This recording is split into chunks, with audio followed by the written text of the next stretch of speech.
What if I told you that in the middle of the Amazon rainforest, there's a tiny, harmless bee that has been granted human rights? Welcome to my series, Pretty Things with a Strange History, where today we're talking about the stingless bees in Peru and how they've been granted a new legal status. In October 2023, the indigenous Quichua people in the Peruvian part of the Amazon, they collaborated with environmental and legal groups, granted legal rights to their sacred stingless bee, specifically those of the Melipona bee genus, recognizing them as creatures with inherent rights to life.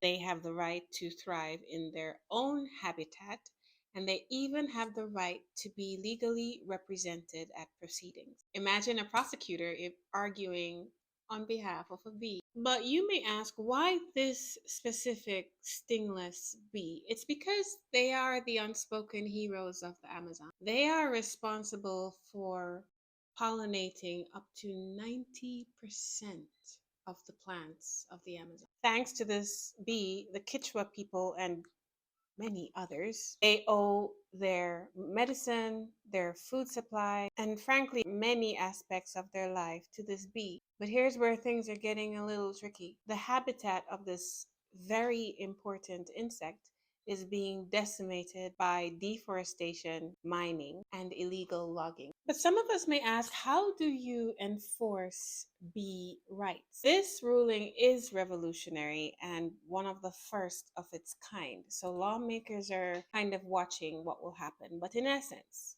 it means that if you are a company and you go into this Peruvian forest and you kill any of the habitats, any tree where this bee lives, you can be sued, not just for environmental damage, but for violating the rights of this bee. This legal precedent could allow in the future indigenous communities to grant similar rights to rivers. So these tiny little bees has sparked a global conversation in terms of a new era of environmental justice. Let me know what you think in the comments. Is this just the first of many animals and creatures who will have human rights? Follow for more pretty things with strange histories.